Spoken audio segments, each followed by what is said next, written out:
For this video, we're going to depart a little bit from the Think Python book and look at tryexcept commands and how they can be used to handle errors. And we've already done some of this, but I'm going to try to formalize a little bit. So the first example is one I think we've seen before. It's been a little while though. So we have two numbers that we're going to put in and try to make a fraction, a numerator and denominator. So we'll input those. But remember, when we input those, they come in actually as strings. All inputs through Python are strings.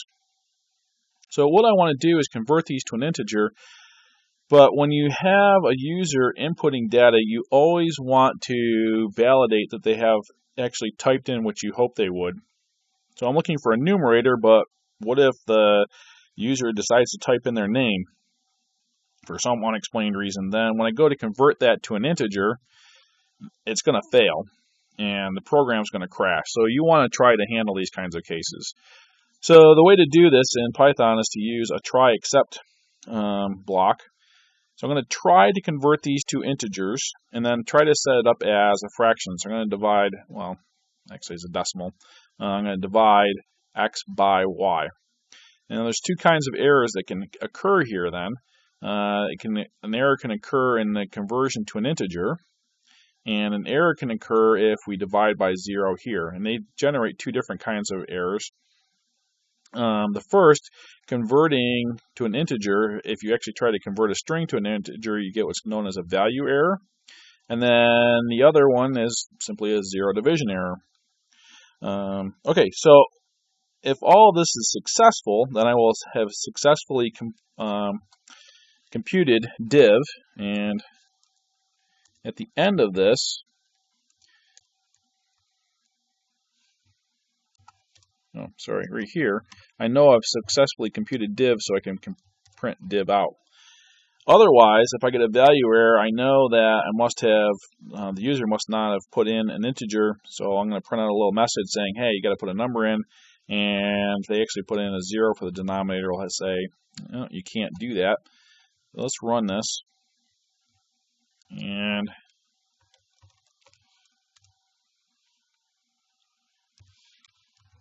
I'm going to put in my name, and it just says you must put in numbers. I mean, I could have put in a little more descriptive error messaging, but and if we try to divide 0 by 0, you find out that you can't divide by 0. And then finally, if I put in 2 and 1, then that stays inside the try. The try is successful, and so it executes the code here. All right, now let's look at a little better version maybe of validating input. So suppose that I want to input either an integer or a float. So I wrote some subroutines to handle this, and I actually have 4 here. It's maybe a little bit of overkill. This one, input int once, goes out and asks for an input, and then it tries to convert it to an integer, and if it fails, it prints out you must put in an integer. But it only tries to do it once. Now, what I should point out here is that this s is actually a string that we can pass to that program. So if we want to input an integer, we'll just simply pass the string input and integer.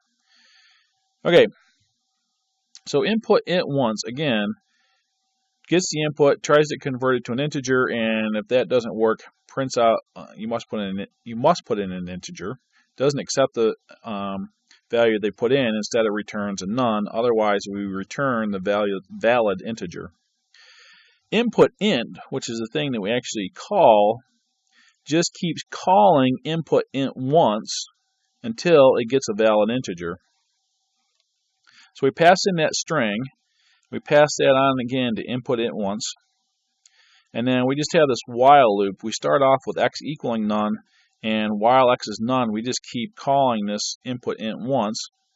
And if you get value errors, it just keeps x at none and just keeps going and going and going until you actually get an integer, and then x is no longer going to be none, it'll be that integer. You exit the while loop and you return that integer value. input float once and input float are the exact same thing. The only difference is we convert to a float here. And so let's run this.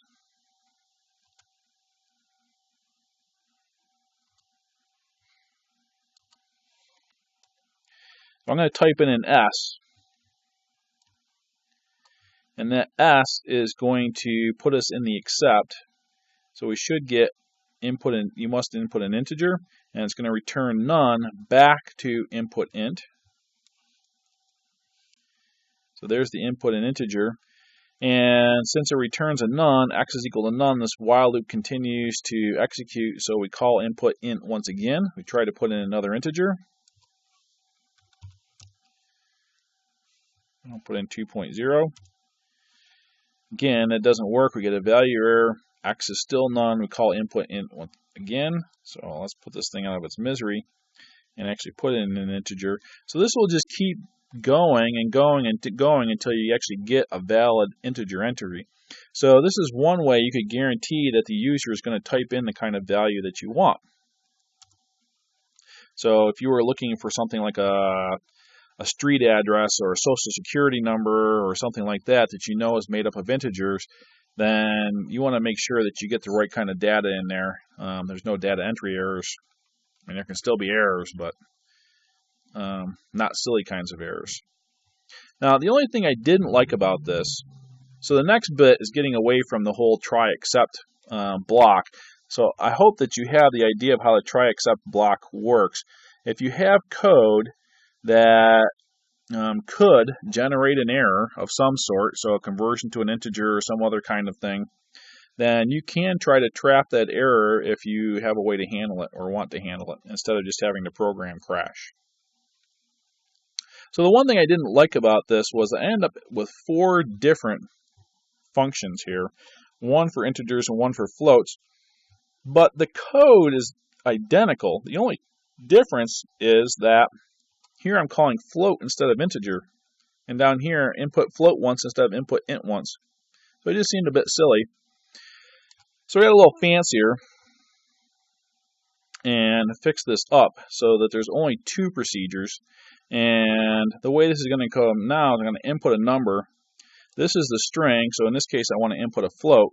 And then this is the type of number that I want. So this can be either integer or float. And as you notice, I actually have the word complex here. So this is saying a complex number. I'm doing this on purpose because this is actually going to generate an error of its own. So then we have input number. This is the one with a while loop. So x is none, while x is none. We try to input a number once. And this now has a tryexcept block in it with a key error. So this is something new. We'll go up and we'll see what the key error is. Basically, the key error is what happens if I try an invalid number type. So here I'm trying a complex statement, and that's not a valid number type, so that's going to generate a key error. And in that case, that's the program that's screwing up, not the user, and we are just going to return none and be done. Okay, so otherwise, we are doing input number once, and we are again passing in the input string, input a float, and the number type. So let's look what happens up here. I've defined a dictionary, and the dictionary has 2 strings, int and float, and then associated with it the command int and the command float. So I'm going to return number types, num type input string. So I input the string, and then number types num type. So if num type happens to be int, for example, then number types num type will be the command int. So this is going to then put int on the input, and we'll try to convert input to an int. So we're going to try to do that conversion, and if that doesn't work, then there's 2 kinds of errors we can get.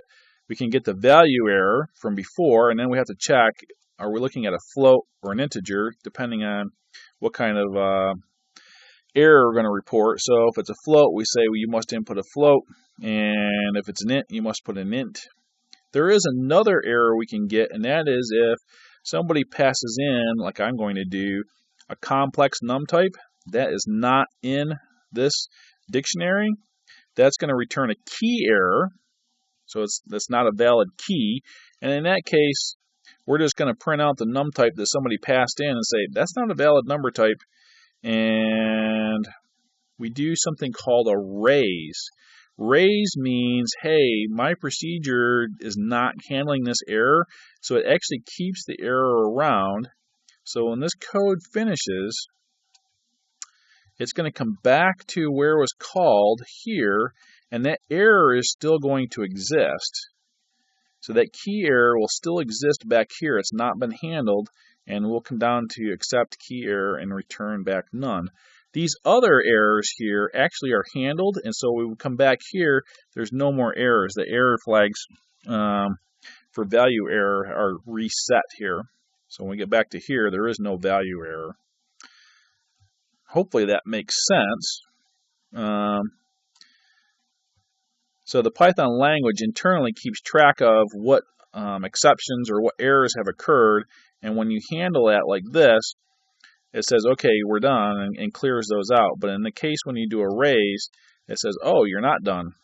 And so it keeps that kind of error hanging around. Maybe that's clearer or less clear. I don't know. All right, so let's try this. We're going to run validating input 2.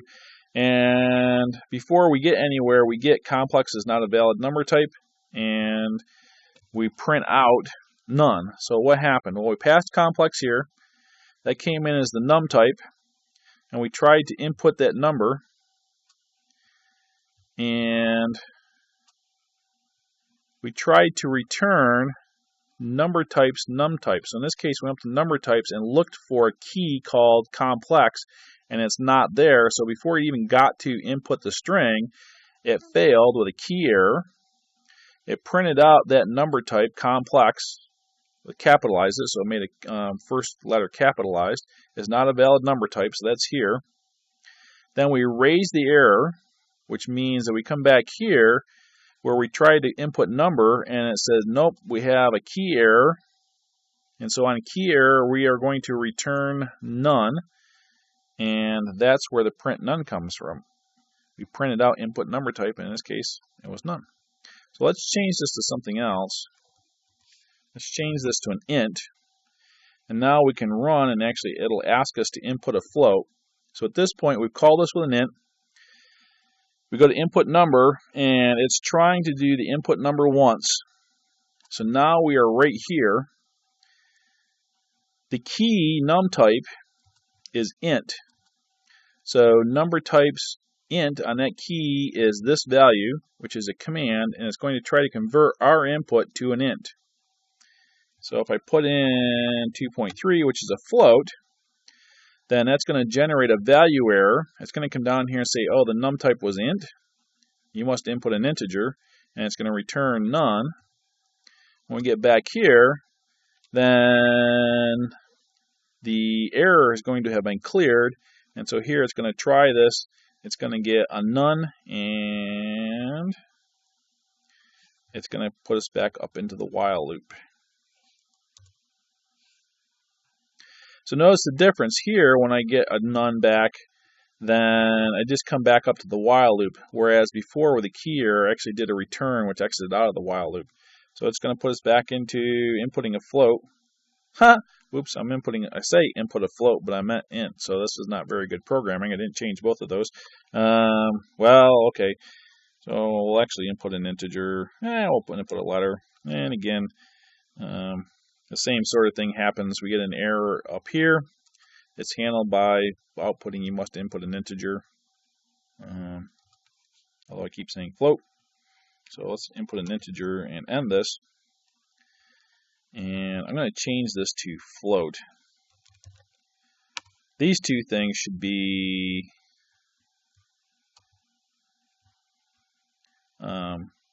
should coincide with each other. So let's run this again. Input a float, and now it says you must input a float like it should. So this error message is actually generated by whatever this data type was, and because I had the int before, it was saying you must input an int. So we'll input a float in this case, and we're done. So here's a neat little trick. If you ever want to call a command, but you're not quite sure what the command is, like I'm not sure if I want to do an int or a float, you can actually make up a dictionary like this and key it and call it using the dictionary. And then the other thing we learned in this one is that you can raise an exception. So you can do some work with the exception in your procedure, but then say, I want to raise that. I don't want to clear that exception out because other procedures may want to deal with it also.